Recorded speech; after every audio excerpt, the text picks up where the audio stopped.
I watched a documentary on Walmart in high school, so when I got this project, it was the first thing I thought of. Walmart has been controversial ever since first breaking ground as a discount hypermarket and grocery store. In almost every location, the opening of a new store has destroyed the community that it intruded on. Now, with the internet taking over and Amazon beating out almost all of its competitors, many Walmart stores are closing down because Walmart is trying to focus on the online realm. And with this, they are destroying the communities that they intruded on in the first place. Walmart has done nothing good for any of the communities it entered. First, they opened, taking sales from the local businesses, up to 80%. Then, they started lowering their prices in order to undercut these small businesses that cannot withstand losses like Walmart. Unlike Walmart, these businesses don't have chain franchises that have other stores making a profit to offset the losses. Next thing you know, these small businesses go under, causing people to lose their jobs and their livelihoods. Walmart did create some jobs with their opening, but the overall net decline with each store is 150 jobs. On top of this, the wages in these areas for the retail workers that have switched from the small businesses to Walmart is overall lower. So not only are there less employees, but each employee gets paid less. Testimonials from the owners of these businesses show nothing but disdain for Walmart and the havoc it reaped on their towns. Since realizing this trend, many communities have started protesting Walmart, and much to their relief, it has been working on some occasions. In towns where the Walmarts are now closing, the economic turmoil is back, though. Having adjusted to functioning with the store there, communities have to readjust. While this could mean reopening small businesses, it comes at a disadvantage because retail is a hugely oversaturated market that is moving to the online realm, conditions that most small businesses cannot adapt to and be profitable.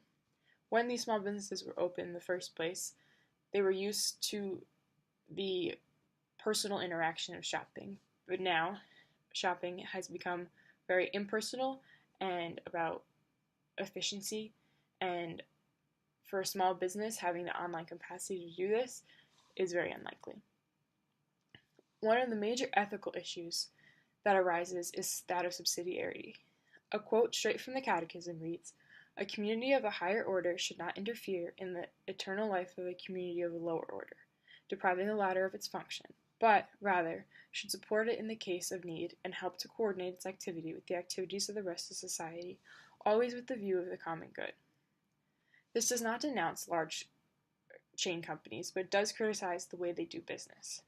Walmart as an entity is not bad, although with some of the other illegal and unethical behavior in the news, that might stay otherwise.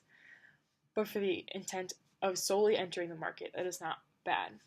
The fault comes in entering a microeconomy, such as these small towns, that don't have a need for their products. Capitalism would seem to say that it's fine and that this is the way it should be because free markets balance themselves, and if there's opportunity for a competitor to enter and they happen to take over the market, then that's just good business on them. While some of this may be true, if the market's already balanced and Walmart comes in and takes supplies from others and has almost complete control, it starts to look like a monopoly, although Walmart does not have a monopoly. In these small towns, it appears that they do after they put all these small businesses out of business. Our country was built off of small businesses, the average American family supporting themselves by the means of their own business. Today, that's not the case due to powerhouse discount companies and large department stores coming in and stealing the middle market from the more meager stores. When considering its effect on the economy, businesses should reflect more on subsidiarity. Another major ethical issue that Walmart sparks is the principle of common good. Walmart's only objective is to make money. They never considered the communities they were ruining, so some may say this is capitalism. But Walmart has the means to offer lower prices on a large spread of products. Why shouldn't they? Well, they're only able to do so because of other unethical practices such as exporting labor to China to cut costs, terrible employee treatment with low wages, overtime pay abuse, poor employee benefits, and gender discrimination. Now, one could try to defend Walmart in saying that they created jobs to replace those lost when small businesses went under, but that isn't true. Where a Walmart opens, there's a net loss of jobs. On top of that, employees are not treated well in these jobs and can often barely support their families. almost all employees of Walmart are on some kind of state health or aid plan.